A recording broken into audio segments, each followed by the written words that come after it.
In this tutorial, I'm going to talk to you about using Google and a few tips and tricks to help you narrow down your search results as you begin your preliminary research on your research topic.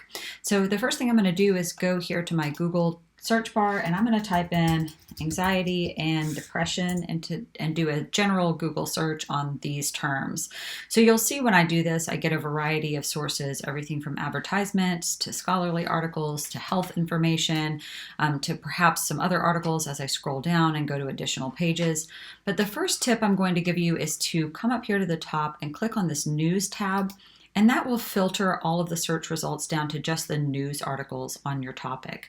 So that's going to be a little bit more helpful to you as you begin your research to have these news articles. So you'll see you get Medical News Today, Healthline, Washington Post, Yahoo Sports, etc.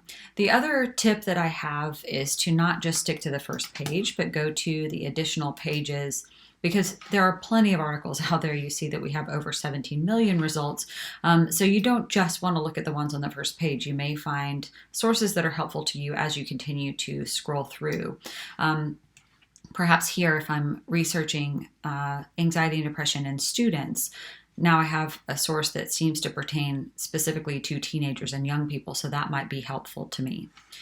That's my next tip. You can narrow your search results a little more by adding in some specific words like in college students. By adding these qualifiers, that will help you narrow down your search results.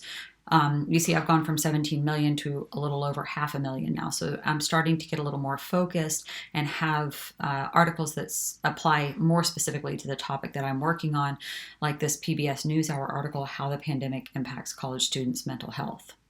The final tip that I have for you in Google is that you can narrow this down to specific sites by typing in the word site and colon, and let's say I want to just do PBS here.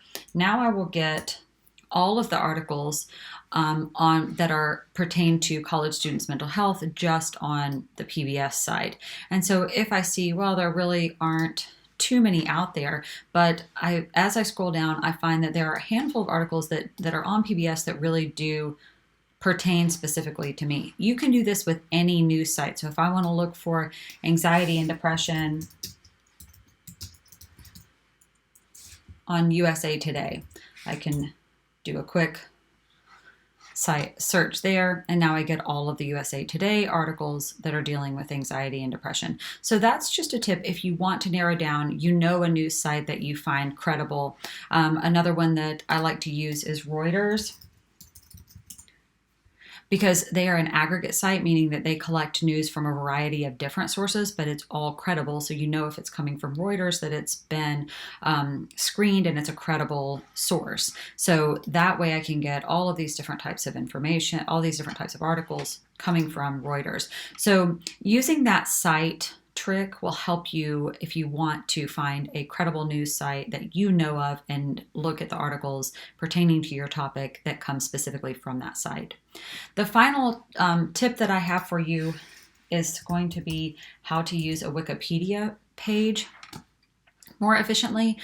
In general, you've probably been told not to use Wikipedia as a primary source, and that's correct. You don't really want to cite Wikipedia in your research because the pages are typically editable by anyone. However, Wikipedia is a great place to begin your research. It's a great place to begin to gather knowledge and some additional search terms even. So I'm going to look at anxiety and depression.